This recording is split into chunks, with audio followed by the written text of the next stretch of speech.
Rightio, welcome to episode 6 of the After Party podcast. I'm your hostess with the mostess, Connor Moroney, and I'm joined by a very special guest today, Australian middleweight champion boxer and ex-undefeated MMA fighter, Issac Hardman. How you going today, mate? Yeah, good, mate. Thanks for having me on and giving me the platform to share a story with you guys, so I appreciate it. Feeling good. Brilliant, mate. Glad to have you on, and thanks for letting us come to our Nitro Boxing and film this one here today. More than welcome, mate. Place for everyone. That's it. Sounds good. So, mate, I caught your last fight there. That was recently against Mark Lucas. It was a great opponent there. He's a tough cunt as well to get through that whole thing. How was that?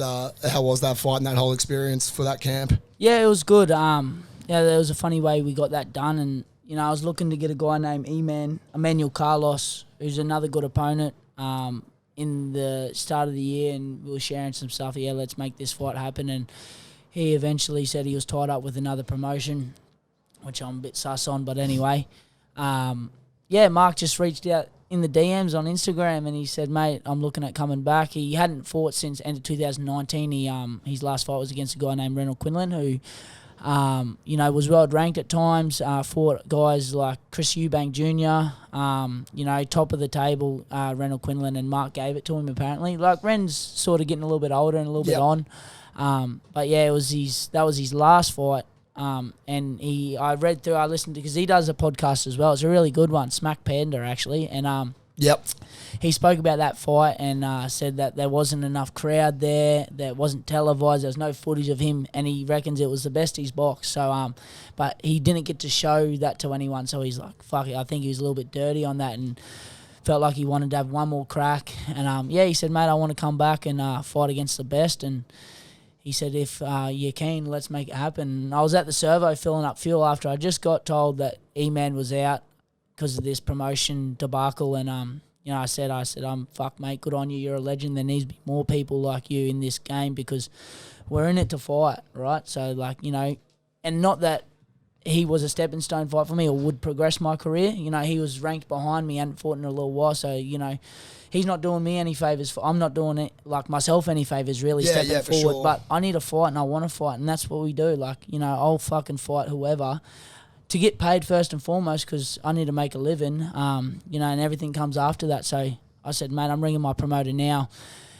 And I was speaking to and fro to some matchmakers and stuff, and there was a little bit of fishy stuff going on. And, I'd spoken to a matchmaker, and then he said he hadn't spoken to Mark yet, but I had messages from Mark saying he was keen to fight. I'm like, if this fight can't happen, something's fucking going on behind the scenes. He wants to fight. So, and it shouldn't be that fucking hard. He wants to fight me, I want to fight him. Let's just fucking go. Time. Yeah, we had the location and event. Easy as, let's do it. So, credit to him. He didn't have to take that fight. If he was coming back, he could have looked for an easier fight. He's, a Commonwealth Game representative, 140 amateur fights, 10-2 pro record. Fought some of the best guys. Sam Solomon, who went on to win world titles, stuff like that. He didn't have to come back and fight the hard fight, but he wanted to. That's like all these fucking jokers in this game. They want to have tune-up fights before they have the tough fight. They always find reasons not to have the fight. Yep. So, you want to test yourself against the best. You can't call yourself the best unless you fought the best. So he come out with that mentality. He wanted to take me out, and an old bull's always dangerous. So I had to be on my A game, and we got it done. And I really enjoyed that. The no animosity there, and it's just really enjoyable. Me and Mark were chatting beforehand and stuff like that. Even in the fight we were talking. So and then after, he was really nice, and he's a great fellow. Moving forward, he said he's sort of, I reinvigorated him to come back and have another crack at this. He's only 31. Prime in boxing is, the best guys in the world, they range from 30 to 33. Yeah, so of course. He's still got time. I said, mate, I'll have you up at my house. Bring your wife, your kid. He does what I do for work. So we'll have him in the gym. He can do PTs, and I'll have him in for sparring, and I'll pay him and stuff like that because he's such a good fucking bloke. So, but performance-wise, it was probably one of my best. I think as a whole package, boxing, it was definitely an eye-opener to most people, I think. The last fight was a little bit scrappy and messy, but this one I boxed nice, moved my head. Engine looked good, so I felt good in there. 7 rounds. It was stopped in between rounds, wasn't it? Yeah. End of the 6th, the ref has apparently refed a couple of these fights and said, do you want me to stop it? Mark said, no fucking way, give me one more round.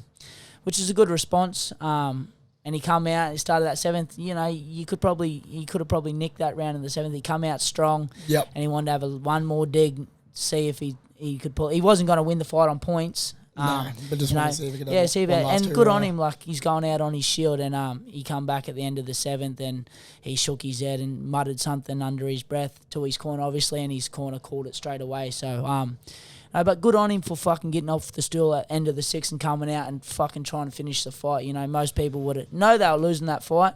He was banged up. I hit him with some really good shots, and he come out and wanted to go out on his shield. So he's a fucking warrior. Credit to him, eh? Yeah, brilliant. And so with that there as well, like, how much say is there in between fighter and corner if it does get to that point of a fight where you are calling through? Like, is that completely up to the relationship of the boxer and the coach? Yeah, I would say so. Like, for instance, there was a fight here end of last year. Ben Marnie fought a guy named Ben Hussein. Yep. Ben Hussein got his jaw severely broken, I think, in the start of the first round. Like, and me and my coach watched it, and we were like, fuck, why wasn't he closing his mouth sort of a thing? His mouth guard was falling out. We were up in the mezzanine area. We couldn't quite see, but his jaw was smashed. It ended up making it to Joe Rogan. Like, podcast brought it up, and his jaw was that smashed. It was that bad.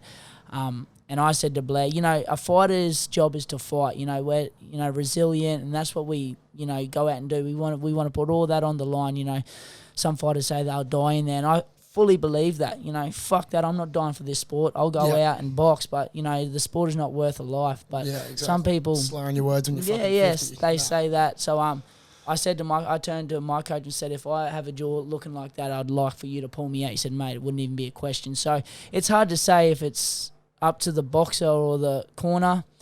I have 100% trust in my coach, and I leave it all up to him. For sure. And he has my best interest at heart. I think it's important to have a coach like that. You know, there's other coaches, you know, probably the one off the top of my head, Glenn Rushton, you know. There's always something, you know, around him, you know, you should have threw the towel in, this and that, you know. Right. Yeah, so, when the boxer's not looking good or a little bit too long, or, you know, when the fight's not going their way, just bring them out, let them fight another day. Yes. You know, it's not worth a life, I don't think. Fuck as well, if that's what you're in it for. Yeah, that's right, you know. So, I feel like it's on the coach. It lies on the coach, because us fighters will keep going. Keep going until you until that bell goes. 100%. So it's on the coach. I feel like 100%. Definitely. Yeah, I'm sure that happens like irregularly for the most part, I would imagine. But yeah, when it happens, it needs to be pulled up. But as well, mate, you were saying before, like how hard it is to even make a fight, even when it's as simple as someone fucking DMing you, and you're like, how hard can this bloody be? Do you think that does have? Like, I guess you would have noticed that change coming from MMA over through to boxing, where there is like a low-key sort of mindset that people have of sort of stat padding and whatnot, getting their record up. Yeah. Someone like you, I've seen already, you're just wanting to fight everyone, and you're only 9 fights in. Has that been an annoying thing to kind of have to deal with, just people dodging and avoiding fights? Everyone wants the easy route and that powder puff their fucking record all the way to the top, and then they get over to Europe or the States and they get their head punched in because they've never had stiff competition. Like at the moment on BoxRec is a worldwide fucking site for like boxing content and checking records. I'm sitting at 25 in the world, you know, at the middleweight division. The top of that list is Canelo Alvarez, then it's Charlo, then it's Eubank, Ryota Murata, all these fucking weapons, and they're all like 22 fights, 23 fights, you know. I'm 9 fights in, you know, and it's just, it goes back to like the competition I've fought, you know. Whereas I fucked around one day and I just wanted to have a look at all the other boxers' first 8 fights, you know. And there was Jason Waitley, a guy from Melbourne. He's a cruiserweight. He had a really good like for and against, I guess. His opponents, their win-loss records. His was really good. Jeff Horns is really good. His first 9 fights were stiff, but everyone else I searched in had, like, their first fight was like a 1 win, 14 losses. Next fight was maybe 7 wins, but 33 losses. And it just fucking went that. They hadn't fought a winning record until they're 11, 12, 13, 14 fights in. It's like, the fuck is that? These people that are lost 33 times know how to lose. You know, you hit them once good, they're going to sit down, you know. You look at my record, I fought a guy that was 0-2. He was a kickboxer, but that cunt is one, you know, King of the Rings in New Zealand, kickboxing, you know, 8-man tournaments in one night. He's never used his fucking hands before, He's a tough cunt. He was probably one of my hardest fights. And then Yep. I fought a debutant who, mind you, at the time was my third fight at light heavyweight. He had 80, 90 amateur fights and apparently was toweling up Paul Gallen and sparring. You know, his name was Pola Petty, and I knocked him out in the first round. So I've had the hard road, and that's why I'm where I am. So everyone else, they're fucking too worried about. And I guess it's the Floyd Mayweather effect. Everyone wants that 0 next to their record. Yeah. But it's, you know, I couldn't face myself looking in the mirror after my career and say, fuck, I didn't fight anyone to get where I am, you know? Completely. It's not worth it. And I think that's the, what's the word I'm looking for? In MMA, it doesn't matter if you win or lose. Like, for instance, Anthony Pettis, one of the best MMA athletes in the world. His record's nearly 50-50. But people will still tune in and watch him, you know, because he's a good athlete and he's fighting the best. That's right. Yeah. But as soon as you lose one time in boxing, they fucking throw you to the curb. And I understand that. Like, I've got a promoter, but I understand I lose. That record, fucking, that 0 means a lot. Yeah, do you think it's going to get to a point where that shit is going to start carrying over? Because like it's exactly as you're saying, like with the UFC, like they make the fights that everyone wants to see, and that propels the whole sport in general. Absolutely. Whereas like boxing, everyone's fucking dodging and fighting nobodies the whole time. Viewers walking away. People don't want to fucking watch someone 20-0 beat the piss out of someone that's like 100%. 0-3. Yeah, like Canelo. Gennady Golovkin's last fight was against a mandatory guy who was, I think it was 17-1 or something like that. He was mandatory for his title in that sanctioned body, but he wasn't world class. He was fucking C class. I'd fight him tomorrow and beat him. Not Triple G, his opponent at that time. Like whereas the UFC's like it's one company that everyone wants to be in, no other sanctioned bodies and everyone wants to be there. And if you don't take that fight against that guy, they just go, well, fuck, who's next? Get away. There's plenty of people chomping at the bit to be in the UFC. Yeah. So, whereas in boxing, they have all these different sanctioned bodies to make a dollar. Everyone wants to make money. So, like, you know, you're in the WBC and that sanctioned body will hold you back from fighting the WBO world champion, or different promoters will hold you back from fighting another promoter's champion. And then you get, like, you know, you have the fight when they're both past their prime, when it should have happened 10 years, like Mayweather... Pacquiao. Yeah, that should have happened 10 years prior, you know? So it's fucking annoying, but it is what it is. Imagine what the fuck. Right, a bit of wildlife going on in there. Fuck no, I could completely agree. And then there's also that, the other side of things as well, with like the amount of belts as well that are in the game. There's like 60 fucking different champions right now. Yeah, there's... like interim champions, there's ring champions, there's super champions, gold champions, fucking you can't keep up. I don't even know who's the champion. Belt these days. Jake Paul has a fucking belt apparently. It's terrible. Whereas like back to the UFC, you're the champion, the light heavyweight division, you're the fucking best MMA guy in the world. You know, there isn't the UFC ADD fucking sort of sanctioning body. Do you think that ever will change? And they will try to, it's probably too set in stone now. Set in stone, and too much money to be made off different sanctioning bodies. So, like, you fight for a sanctioning body for a belt, you got to pay a fee. You know? There's 4 main sanctioning bodies. There's 4 fees. Everyone wants to make $1 out of you. So for sure. It's what it is. But that's where they're lost, I reckon. Yeah, no, I agree. But at least once you start to get exactly, like as you've said in the past and whatnot, like overseas and into those big international fights, like that's what everyone's going to have their eyes on. Yeah, that's right. Yeah, and like people know who the best are. You know, Canelo's the best. He might not have. He's not unified in the super middleweight division, but he's the best. Yeah. You know, Tyson Fury, Anthony Joshua, they're fighting. Thank fuck. But you know, they're the top of this food chain. There might be like a IBF or IBO world champion, but he ain't like on their level. So when you're at that level, that 1 percentile of the best in the world, you know who's the best. So this episode was brought to you by the Lad Collective. So Isaac, the Lad Collective, they're a company that my friends started, good friends that I grew up with, Eddie and Bill Ovenden down in Sherwood, and they've started up their own company where it's sheets for blokes, and they want to try to figure out like the bed sheets for blokes and try to figure out the best way possible for it to make it as great as you can. That's awesome. Yeah. How good. I don't know what your bedroom situation's looking like at the moment. Fuck it, I have to get on to the boys. Billy and who? Billy and Ed Ovenden. Billy and Ed, let's go. Yeah, mate, because so they've got bottom left, bottom right, top left, top right tags on the sheets. You just rip them in, you know. That's exactly going, that's popping off, I'm telling you. It's Billy and Ed, let's go. Zip up and magnetic pillowcase and everything. You'd have to be a monkey not to be able to fucking sort it out, mate. They give you all the washing detergent, everything. I spoke to them earlier as well. They're going to hook you up as well, mate. So they'll hit you up after this. They'll get you in touch and they'll sort you out with some crisp sheets, mate. And get your sheet together, as they say. Yeah. What thread count we got, though? Oh, mate, they don't worry about thread count. They're bamboo and cotton, mate. Oh, baby, we're breathing all seasons. Breathing all seasons. How good. Ripper, too easy. Well, if you want to get a pair of your own, I'll also put up the code that we have to get $20 off your next order if you're an After Party watcher. And then also check it out on at The Lad Collective on Instagram. If not, www.theladcollective.com.au. How does it feel like? I'm sure it's nuts to you. So I'm sure like now you've actually like wrapped your head around it now, but like mentioning these blokes like Triple G, Alvarez and whatnot, and they're in the same conversation as you in the sense that like you are in the top 25. They might not be ready for you yet, but like in the next not too long, that's going to be a reality. How is that like, how's your brain and whatnot changed and started seeing these dudes as opponents rather than idols in the past, as I'm sure you have? Yeah, it's a good question. Like, it floors me from time to time thinking I'm... Got to wig out sometimes. Yeah, absolutely. Like, I'm just a kid from Caboolture. Like, I was meant to amount to nothing, you know? Like, at high school, I wasn't meant to do anything. I was just meant to fall into the system in Caboolture and be a labourer or whatever. But fuck that. I'm in that conversation, you know? There's conversations right now, me fighting for the WBA world title against Royata Murata, end of the year in Japan. You know, I'm 24 years old, turning 25 on Sunday, you know, and I'm in that conversation. So it's cool, and I pinch myself from time to time, but and I don't let it get to me. There's no way it's I'm bigger. That's why I'm still working. I still get up at 5 o'clock in the morning and come and do PTs for Joe Blow and stuff like that. I love that, and I'm not better than anyone just because I'm in that conversation, but it's cool. It's cool. Yeah, it's fucking cool for sure.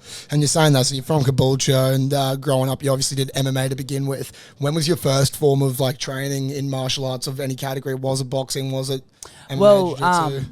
My dad, he was a professional boxer at super middleweight. He fought for like a state title against Nick Temafai. He had passed away in 2009 to pancreas cancer when I was 14. But he always had a gym downstairs, and I got a twin brother, so we always had a pair of gloves, and Dad's rule was that if there was an argument, you get the gloves on, you go out the backyard and sort it out, and I would always get the piss punched out of me. So my twin brother, he was Daniel. Everyone knows him as Bullfrog, but he was the one touted as the boxer, and he could still be the one, but you know, he had such a close relationship with my dad, whereas I probably didn't. I know now as a man I would. For sure. I was more of a mummy's boy back then, but I know as a man now we would be really good mates. But growing up, he was the one that was meant to be the boxer, and you know, on Dad's deathbed, he promised he would be the world champion and stuff like that. And I don't think he just took the leap to go. I think he maybe worried about letting Dad down or not coming up to that sort of goal he set. So for young as well at the time. Fuck, we're 14. It's a promise that like it's fucking hard to keep. I'm going to be champion of the world when you're 14. Yeah, he could definitely punch on, and everyone knows from Caboolture, Bullfrog can punch on. He was a bad motherfucker back in the day. But then why I got into it was, you know, for that reason, I felt like I didn't have as close as a relationship with my dad. I definitely did. I loved Dad. Dad loved me. We'd go there. Him and Mum were separated every second weekend. He'd always do the footy trips, and fuck, it was awesome. But I felt like I didn't have that real connection with him. Which is sad to say, but it is what it is. It's reality sometimes. Yeah, that's it. Not everything's fucking perfect. Yeah, especially that's when you're that age as well. It's such like a crazy time of your life. You fucking. And so I thought I'm going to connect with Dad through something he had done, and that was obviously footy, but something different that my brothers didn't have, because my dad, my oldest brother Jacob, everyone knows him as Tooks, lived with Dad when he was 6, so he had a good connection with Dad, my twin, and I didn't really. Well, I felt like that anyway, so I'm like, fuck, I'm going to do something that the boys haven't done that is unique to me, and that was through fighting, combat sports. And I always used to watch The Ultimate Fighter House when it was on Fuel TV back in fucking that was nuts, 08 or something like that. Let them drink and shit. It was all cool. Back in like 08 when they'd drink piss on, it was like the 2 back-to-back fucking shows, episodes were at like 10:30 on a Saturday night. I used to stay up and watch them. Some crazy shit in that. So I was rewatching the Diego Sanchez. Oh man, he's a fucking Fruit Loop. So I thought, I'll do that. I love that. So I went after footy. It was after school, 2013, 14. I went into my first MMA gym. Instantly fell in love with it. Got fucking flogged first sessions. And it's just my competitiveness took me back, and I wanted to be better. So Yeah, and I quit footy. We were in the grand final for Caboolture Snakes, in 2 weeks. So I'd done a bit of cross-training. I said, I'm fucking giving up footy. I'm doing MMA. And I always said I'd be in the UFC and the MMA. And that's where it started off. And I kicked off from there and obviously got into MMA. And I did a bit of boxing at the end of my MMA career just through trying to make some money and stuff like that. And now I've fully crossed over. So it's that, for me, it's just testing myself, whether it be, I've fought in Thailand, kickboxing, Muay Thai. It's the ultimate test, It's the ultimate fucking test. If we were back in the day, in the gladiator days, and I want your kingdom, I'm coming in there to fucking fight you. Yeah. If I win, I get it all. So we're modern day gladiators. It's the ultimate test. In footy, I love footy, but you got 12 other mates helping you out when you're tired. There's only one man in that ring with you, and that's yourself. You're exposed immediately, and 100%. that's what I think. So many cunts don't fucking realise. As soon as that cage closes, it's all you, baby. Yeah, you would want to have to put in the work. Yeah, you got a team and coaches, but it's all you. Yeah, and so throughout that MMA career, obviously you've transitioned to boxing now, but you were killing it there. You're undefeated there, from what I know. Yep. And I mean, what was that initial mindset to swapping over? Was it just money, or? Because, I mean, there was definitely a dream there for the MMA. Yeah. Were there even any, offers or anything that were coming about from UFC and whatnot? Yeah, absolutely. I'm 9-0 in MMA with 3 Australian titles. And I had my first 2 boxing fights in the midst of my MMA career, just on a week's notice. My first, they'd contact me on a week's notice. Say, will you fight in Melbourne at 80 kilos? I was actively fighting MMA at 70 kilos. So, I was giving away 3 kilos and I was thinking about it. One time I had a missus, we broke up, she moved back to the coast. She wanted to keep the fucking Dyson vacuum cleaner. I wanted it. And I was like, you have it. I'm going to go fight this weekend. I'll buy a vacuum sort of thing. Yeah, that's why I was fighting my first boxing fights. But, what it was, the dream was to be in the UFC at a young age, be the youngest signed Australian UFC fighter and stuff like that. And then I was scheduled to fight a guy named... what's his name? He's from City Kickboxing in New Zealand with Israel Adesanya. Yep. Good, really good. Great gym there as well. Yeah, absolutely. Killers. So he was, he's a good opponent, and I went down. I had a client that plays fucking communal touch down at Eaton's Hill there, and it's like, oh, you want to play? I said, yeah, I'll play. And I sort of was just going to treat it as a sprint session. I've used fucking play tackle football for 16 years. What's touch going to do? Yeah. And my coach was like, mate, you'll get injured. And then first touch, ball, bang. I had this fat guy in front of me. I was in my head, I'm going straight around you, diving for the corner. Got a score. I put a step on, bang, knee blew out. Didn't know it at the time. Didn't really hurt. And then I was like, I knew I'd done something. I'm like, fuck, that's not right. Come back next day. I trained a physio. He did the test. He didn't think it was that bad. Then I got a MRI and full rupture, ACL, MCL, LCL, all that sort of shit, and my world just come tumbling down on me. And always doing the dumbest shit as well. It's that's never right, in training. It's always it cost me 12 grand because I didn't have private health, and I got it done straight away. Road to recovery. In the meantime, in the road to recovery, Sean Shelby is one of the matchmakers for the UFC. He was reaching out to Adrian Payne saying, "Can Isaac take this fight? Rarely do you get signed off talent in the UFC. It's always late notice opportunities, so you always got to be ready. And so many people are chomping at the bit, to get in. So they'll cut the 10 kilos. But could Isaac fight on this card? That was when they went to Melbourne. Ronda Rousey fought Holly Holm. Yep. And I was injured, And the next one was when I was having my comeback fight in boxing. I'd already penciled that in. That was on the Hopewadi Gallen undercard. They were fighting in Perth. I think Bam Bam Tuivasa was fighting, I think, Dos Anjos or something like that. That was Adesanya's debut. Yeah, something like that. They're like, will Isaac take a fight in 2 weeks? And I hadn't done any wrestling. I committed to some boxing training because my plan coming back was still, I just wanted to get out in front of a crowd boxing. Yep. I didn't care if I won or lost at the time. Just feel the atmosphere, blow the cobwebs out after 11 months off with my knee. Then defend one of my MMA titles signed to the UFC because I had these guys asking. And, I fought really well that night, knocked this guy out 47 seconds. The promoter that's now signed me was there in the crowd. He was trying to sign Tim Tszyu at the time. Tim Tszyu was on the card fighting a UK fella. And, he reached out to us and presented some contracts and some ideas. And what got me over the line was he was sitting there. His name's Dean Lonigan, good fella. He said, if you want to make 50,000, because Adrian Payne come to all that, he's my MMA coach. I was, the UFC's asking to sign Isaac, could we work in with that in the contract? He said, mate, if you sign with me, you're boxing.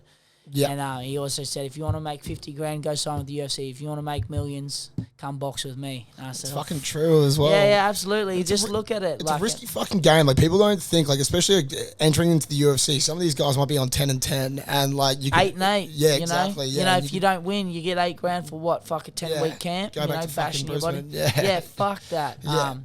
But, and even, like, I was speaking to one of my clients, and one of the best guys in the UFC, everyone knows him, Cowboy Cerrone. Yep. They released. He is. Yeah. So that's the time to release the pay packets, and I remember he fought someone, and he got like 227,000, which is fucking disgusting. Which is like good money for Fine. someone out there, but when you're putting your body on the line, the organisation. He's been there for like over 12 years. Absolutely. He's fought 40 times, and most fights in UFC history, most wins. Fuck you give him fucking peanuts, like, suck my dick. Yeah. And then Jeff Horn down here at Stretton Boxing Club, he makes millions. Yeah. Most people, that person out there wouldn't recognise who he is if you ran into him at the coffee shop. Yeah, it's that's nuts. why I thought, I was like, fuck, come on, let's get paid, baby. So I built my first house with my fiance.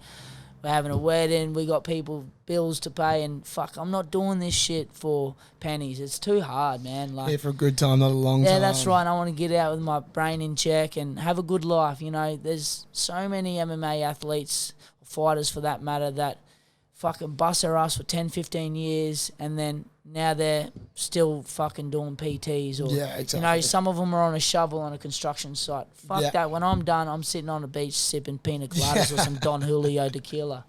Brilliant, mate. Fucking nice. So what with that, like, from that transition, what were the benefits that you did really, like, take through? I'm sure just the body would have been feeling better, not getting slammed on the ground. The body, that's one thing I must admit is, like, the training regime in MMA is so rigorous, and you got to cover so many bases. You fucking get your arm twisted behind your head, your neck cranked and stuff like that. It's taxing on the body. At the end of the week, it's like, fuck, you got a cork leg from kicking someone or checking someone, or, your arms all banged up, or your stubbed fingers because of fingerless gloves and stuff like that. It's hard on the body. Whereas boxing, still hard on the body, and it's probably definitely a bit, I'd say, head trauma. The contact to the head the pace is so much higher in sparring and stuff like that. Kill that cunt. And then, so that's what I'm going to do to Michael Zarafa if I ever get him fucking straight out of the ring. The trauma on the head's probably much more in boxing, definitely much more in boxing, but the body feels a lot better, Definitely. And we're learning still, like, with conditioning and stuff like that. We're constantly evolving, and the game is constantly evolving, and my coach is so obsessed with making me better, all us boys for that matter. He's always trying to get the perfect balance, a bit of recovery, this and that, so I'm feeling fresh all the time. So, but other things were like, the platform in boxing. Dean Lonergan had started the NBS, the National Boxing Series. That's pay-per-view. Foxtel cards, like I fought on 2 weekends ago. 506, free to air, nationwide. Pay-per-views. I've been on two pay-per-views. Just a platform to, like, prop me up. Like, fucking nice. I'm seeing a lot more, because I've followed you all throughout your MMA. Yeah. I just fucking love it. But then as well, like, I've seen so much more of you. Yeah, that's right. And the media, he's got connected with all the best media guys. He sent a text to, like, a Sean Lawson or something like that, one of the best media guys in Brisbane, and he'll come down and do something, and he'll be in the fucking mail, the paper the next day. Whereas it's hard to get that. Like, Dan Hill out there, he's an eternal MMA champion, Would be hard to even name any of the fucking champions right now. Yeah, that's right, because they just don't get exposed. Yeah. They don't have the back end, I don't know. It's seen as a little bit more brutal than the boxing, I don't know. But definitely the platform got me over the edge. The money too. For my first professional MMA fight, I got offered. I didn't know any negotiating back then. And if I went back to MMA now, one of the promoters know if I'm coming back, it's at least 15, 20 grand. For a bag, Whereas my first MMA fight, I got $400, but I had to win. It was in Melbourne too. So if I lost, I went home with fucking nothing. Yeah. My first boxing fight on a week's notice was $3,200. You know? Yeah, fuck. So it's just a significant difference. Yeah. You know, and I was a no one in boxing. How much of that as well is like got to go, because like I think people don't really realise that as well, as where it goes to, like you have to pay your coaches, gym and everything like that afterwards. So definitely, like, out of that $400 you might come away with fucking man, like you pay it's a case of beer or some shit. Yeah, and you know, you pay your coach like the industry rate is like 10-15%. You know, my coach, he's like my dad now. You know, we got this father-son relationship now. So I'm in a position now with sponsors where I can afford to pay him, and that's just to give back. You know, that's completely. To keep the business, because he pulls away from sessions that he could make money on to train me. So I pay him like he's going right here, which is fucking fair. He's trained me for 5 years without a cent in his pocket. So that's just something given back to him. But yeah, like. You don't, again, like when you get up there a little bit, you're paying tax on those winning purses and stuff like that as well. So you're not always getting what they're offering either. Yeah, no, I think that's definitely hidden a lot as well. And some people pay their, you know, again, I'm very lucky. I don't pay gym fees here. I work here. Blair doesn't charge me rent to do PTs in his space. He's a fucking legend. So whereas other gyms, they have to pay their gym membership, you know, pay their coach, pay their corner man, their cut man or something like that. You know, you might walk out of it, you know, say there's a 10 grand purse and you do all that, you might come out with, you know, 6 grand. Yeah, 7 grand. It's just like, fuck, that's ridiculous. Great. So this episode of the After Party podcast was brought to you by Bremont. Bremont is an award-winning British luxury watch brand manufacturing mechanical watches in Henley-on-Thames in England. Co-founded by brothers Nick and Giles English in 2002, Bremont has made a substantial impact on the watchmaking industry in a very short period of time by making considerable investment in the UK watchmaking facility to be able to manufacture their own case and movement components in-house. The brand remains true to its original principles of aviation and military, British engineering and adventure, as well as manufacturing watches for some of the most exclusive military squadrons around the world. Bremont continues to play an influential role in revitalising the British watch industry, the birthplace of numerous timekeeping innovations still used today. Bremont produce durable watches that look good in the boardroom and can survive the deepest oceans and the coldest of highest mountains, hence the tagline, tested beyond endurance. The brand is now in the top handful of chronometer-rated watch producers in the world. For more information, go to bremont.com or visit Melbourne Bremont Boutique. And that transition as well, I always like to think as well, like how crazy as well, like the mental side of things would be. Is there ever much like sports psychology or anything that you kind of get into, or is it all just numero uno yourself getting through it all? And that's one thing I feel like I got the edge on everyone else. Like people talk about those brain coaches or the mind coaches and, you know, strengthening their mental and stuff like that.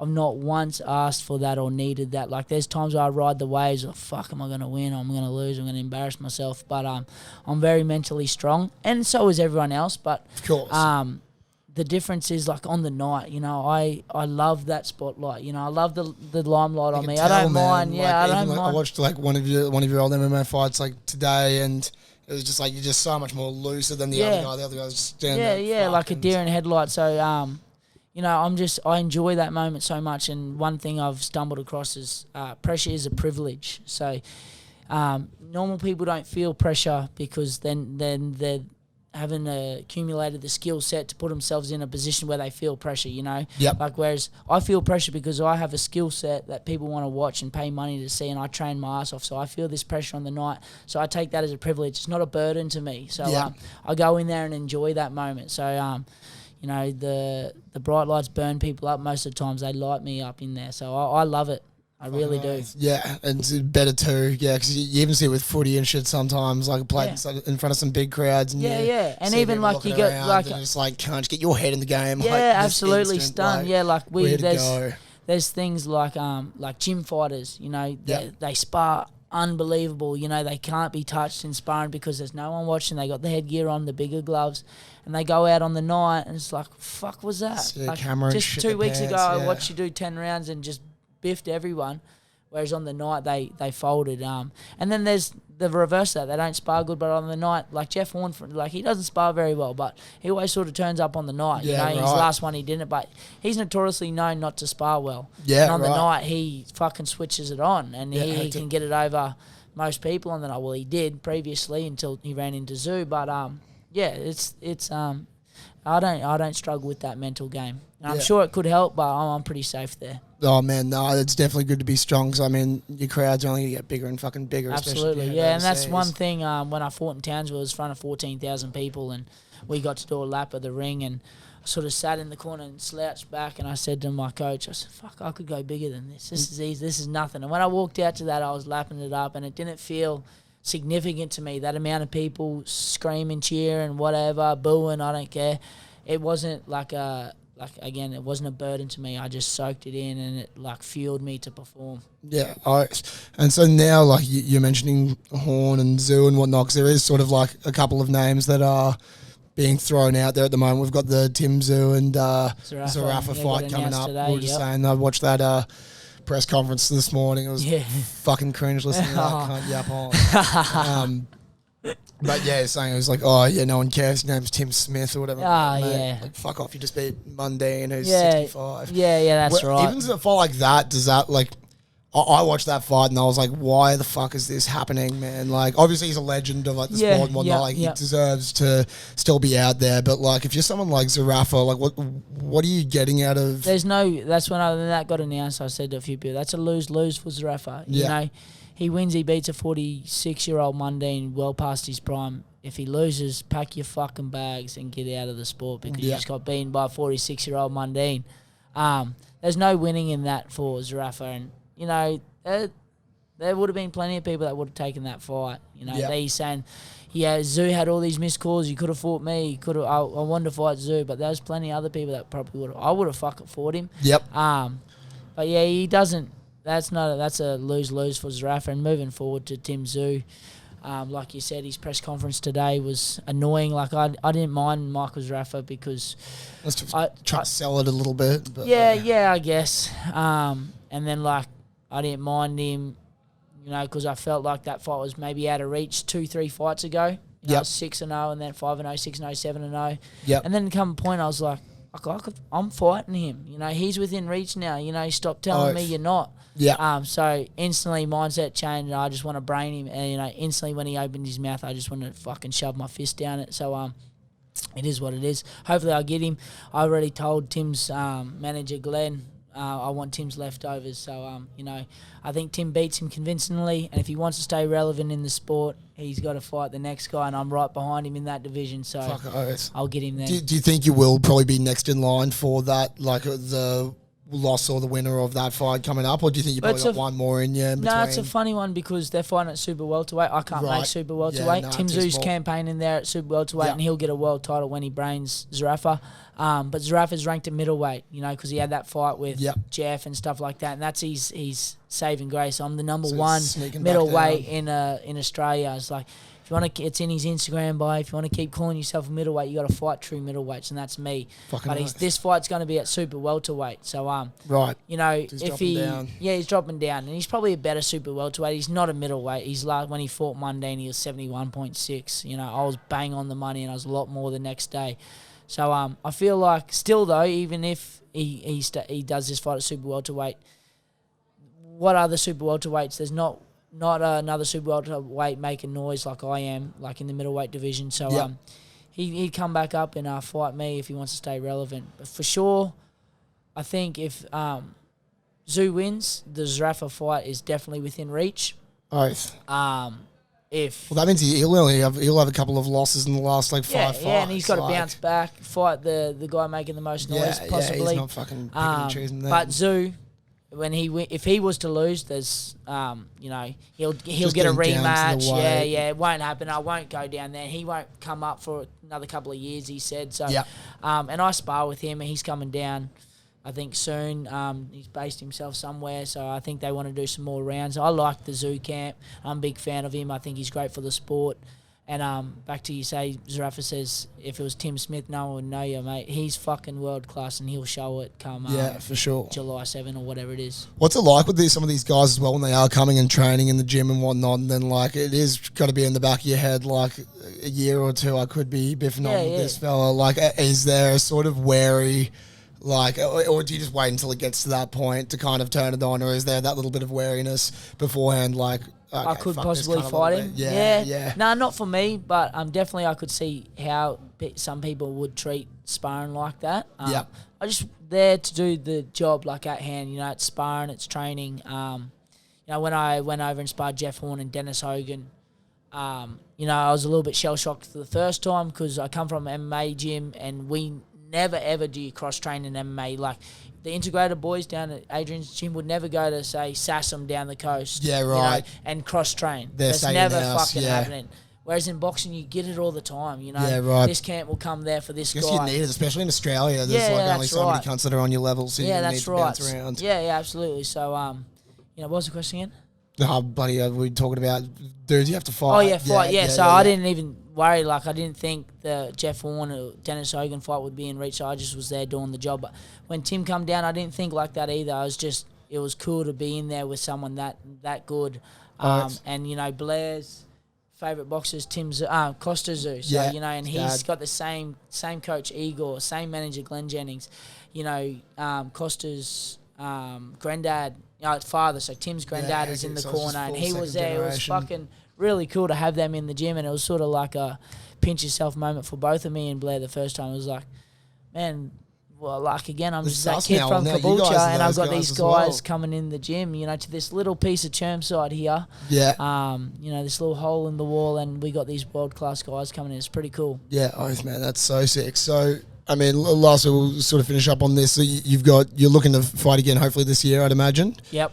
And where do you think that's going to take place? Do you reckon it will be for the Australian title again, or do you think it'll be for a different belt? There's been, Justice Honey just got announced. Justice Honey, he's the craze at the moment. Yep. Great talent. Fucking, he's phenomenal. Like, he's a really good talent. They're probably he moves well for a big boy. He's so crisp. 23 years old, 100 and something. He's only 23. 22 or 23, what the fuck? So he's a youngin', yeah. And he'll go on to do great things. They're propping him right up really quickly. Which is, if he keeps living up and stepping up to the moment, who gives a fuck then? Yeah. But he just got announced in the Olympic team. They want to fight him. He's fighting May 26 against a guy named Christian Zoy. I don't know who it is. It's in this studio in Sydney. No crowds, just media. I could potentially be fighting on that card, which is in 2.5 weeks. Yep. And that would be defending the title again? Well, no, because in 2 weeks I just made a cut to middleweight. I wouldn't be doing that to myself. I got no reason to go all the way down. I'll go to super middle, 76.2, but I'm not busting my ass to go to 72.